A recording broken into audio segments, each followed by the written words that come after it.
Torola. Mama ida desa, mama ida desa. Mama sabal sakana, mama. Mama sabal sakana.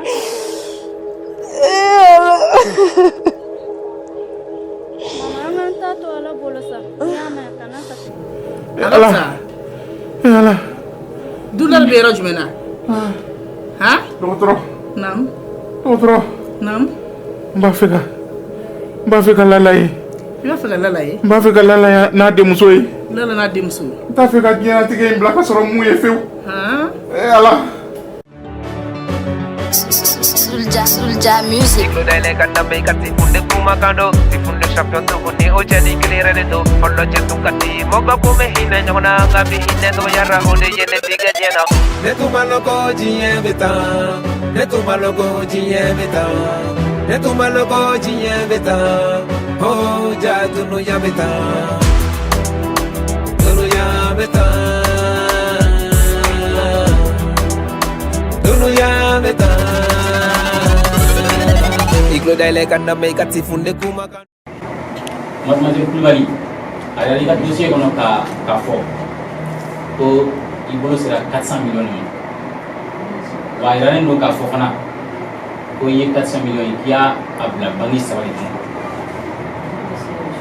yalima i bɛ se ka jɔnmala fɔ ko i ye baara in kɛ wa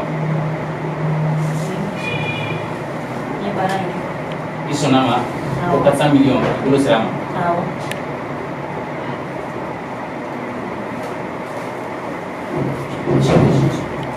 Iko ani yɛrɛ bɔra ka jɔ la sisan ko ale ye wari in ta donc yala an ye wari in bila banque minnu kɔnɔ an bɛ se k'o banque fɔ an bɛ taa wari ta ka baarakɛlaw ka wari sara wa an yɛrɛ b'a dɔn a kelen ma baara in kɛ yala an ni mɔgɔ minnu ye baara in kɛ ɲɔgɔn fɛ an bɛ se k'olu fɔ pour que a n'olu bɛ se ka ɲangi ɲɔgɔn fɛ cogoya min na. Merci, Maître Kandé. Ne kelen ne wari ne mɔgɔ si ma wari di n kelen dɔrɔn de y'a Ami tɛ tiɲɛ fɔ walasa ilu bɛ se ka ɲɛ cogoya min na olu fisaya ne kelen ne wari a dun yira de b'i ka dossier kɔnɔna na k'i fiancélen don i balimakɛ dun y'a yira ko i ma fiancé donc yala i ni i ka fiancé de y'a kɛ ɲɔgɔn fɛ ya fiancé ko kuma tɛ yan ne ka fiancé ko kuma o tɛ ne ni mɔgɔ si fiancé dun bɛ dossier kɔnɔ. Objection. Objection, monsieur le juge. Oui. Ça, c'est un acte d'harcèlement.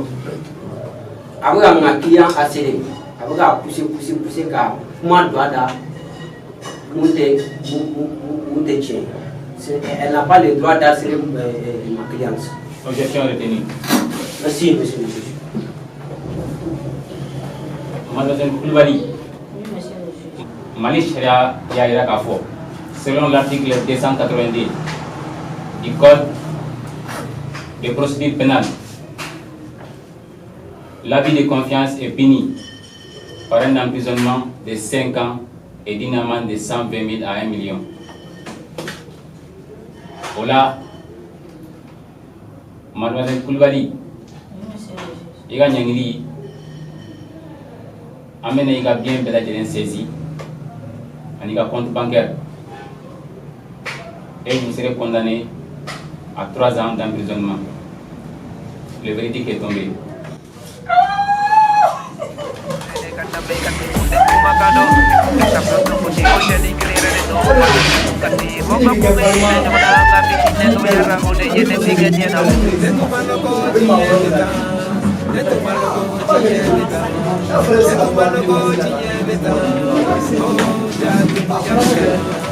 C'est ça.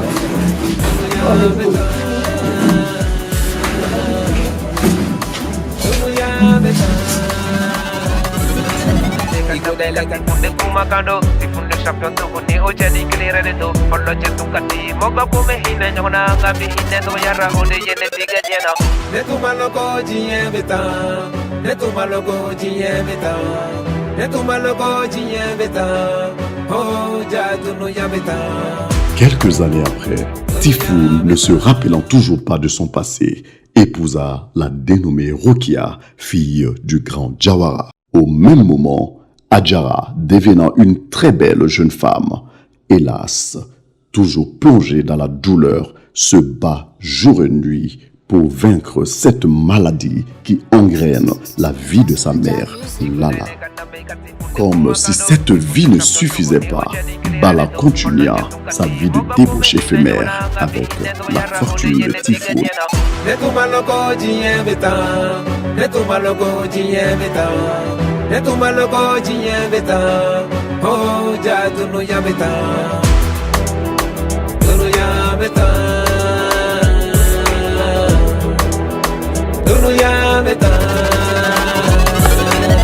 Iglo dale kanda mega Typhoon kuma kando Typhoon champion to boni oje Typhoon tara kadin kele min tombolo no e Ajara ala ka barka do dina koy na fora ni rebe bitonyi kanda iri me bola o pito ele te soro fanchible oui oui je sais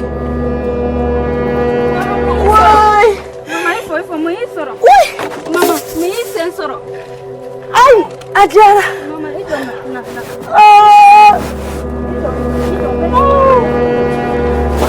Yeah. Mama, ito. Dusku. Django.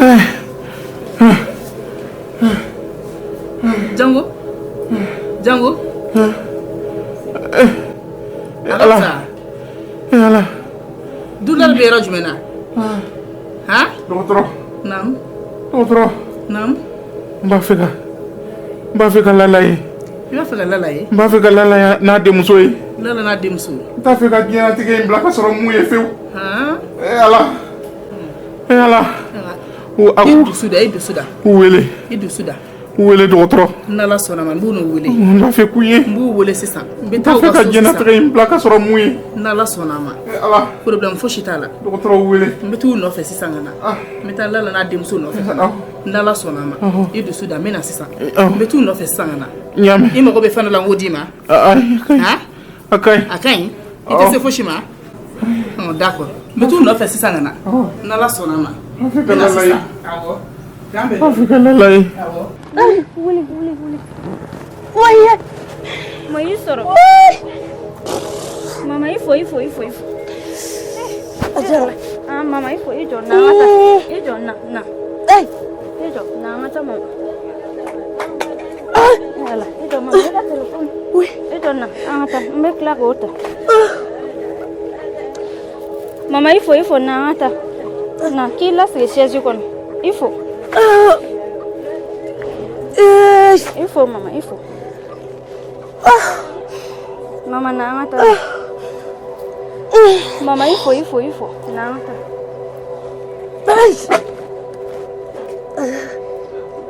Mama, ifo na.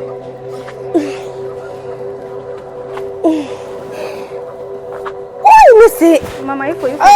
Na ngata, ifo. Sabal na. Mama, ifo na. Na ijo ko. Mbeshaji tabati. Awa ijo rakanya. Oi.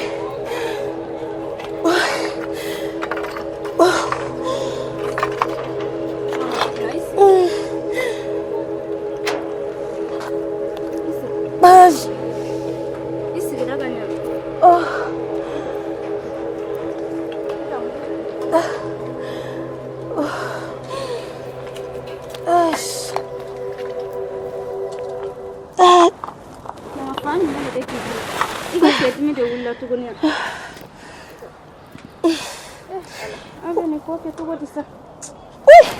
Ifo mama, ifo. Ajara ke donno. Mama ke donno. Mama, ifo.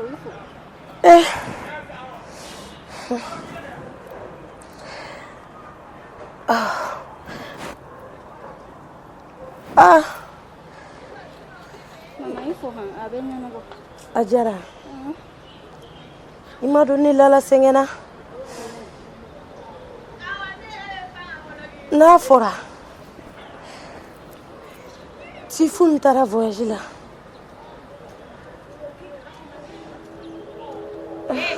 Kai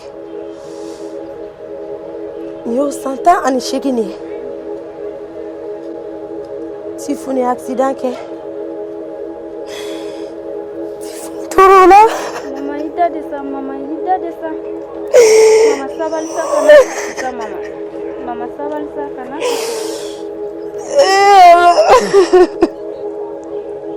Mama angan tato ala bolo sa yama kana sa sabali Tifun ye accident mi kɛ ni Tifun toro la ka taa o ma fo ka n'a bila bi la ne yɛrɛ lalama kɛnɛya Mama inyana me abe nyana bo ala ka bo yama angan jigi da ala ka yama abe nyana bo Ajara abe ɲɛnabɔ bɛna ɲɛnabɔ don jumɛn abe nyana bo angan jigi ke ala Tifun a fɔ e sɔnna ka taa ka ne to ni ɲani ni degun na Ala Mama ne lala sɛgɛnna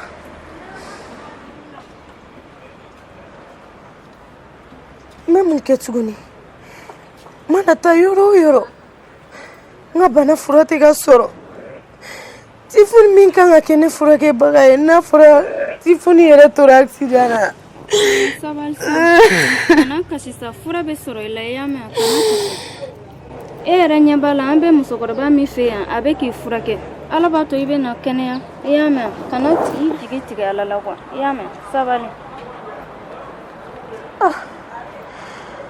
n b'a kɛ cogo di musokɔrɔba dun bɛ ka sen furakɛ o k'a furakɛ nka o si tɛ ka fɛn bɔ a la Sulja Music. Dai kanna me kati funde kuma kando si funde champion to kuni o jadi clear ne do follow jetu kati moga kume hina nyona ngabi hina to yara ode yene tiga jena ne kuma no ko jiye beta u b'a fɔ ko nafolo tɛ hɛrɛ tiɲɛ yɛrɛ la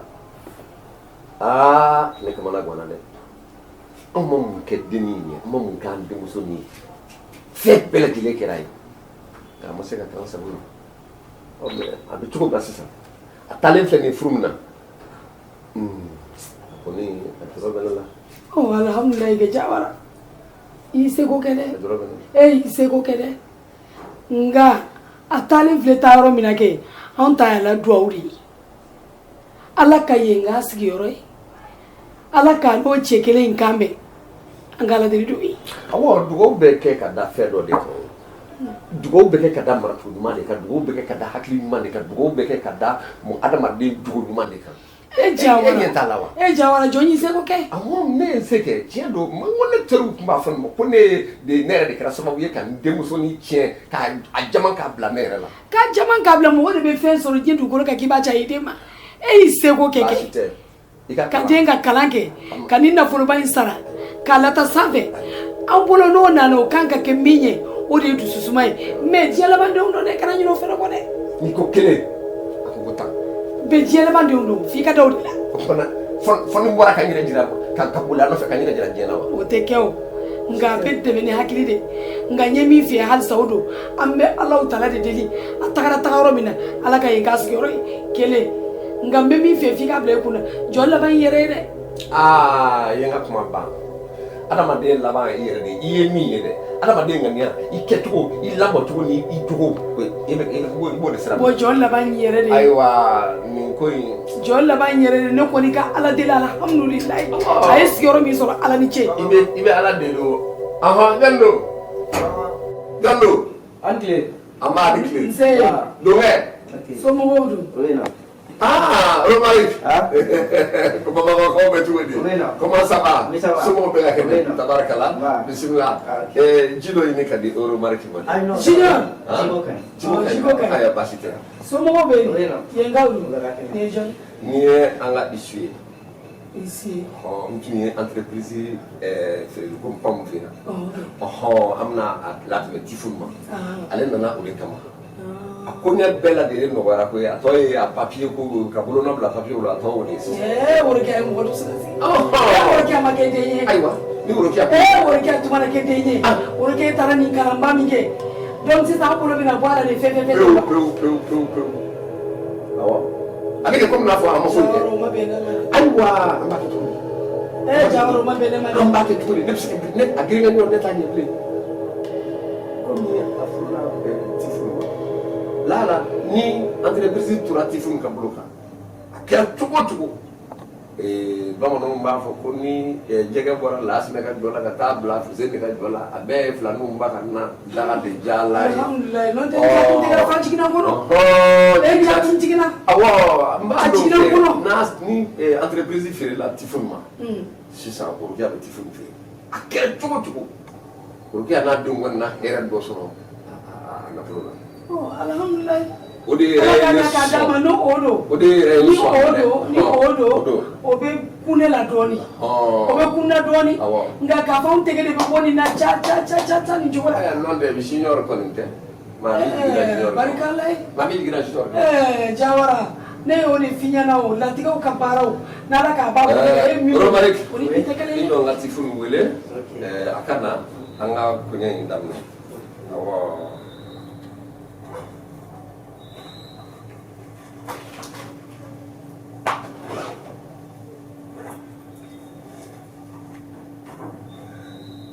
Allô?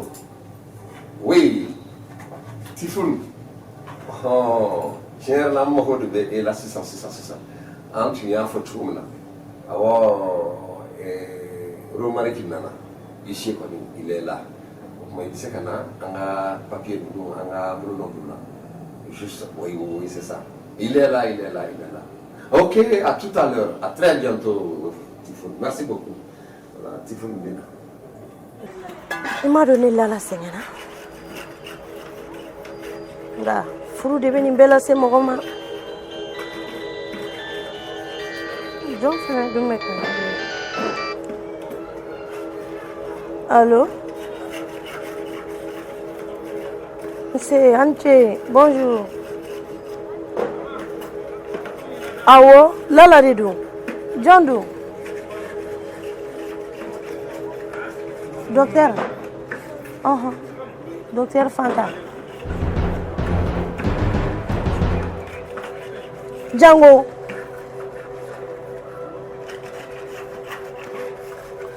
Ne korake Django.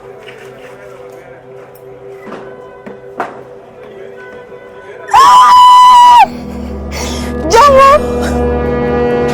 Ala ne korake. Como me korake la? Ah, docteur.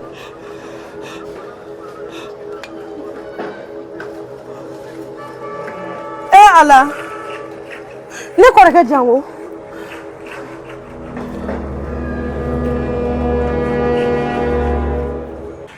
Basi tala mina sisa. Awo, ma fo ka bi ka so a.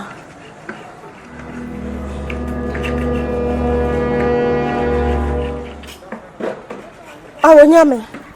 Mena. Docteur Fanta. Awo nyame mena sisa. Bashi konte nkorake nina koni. Docteur.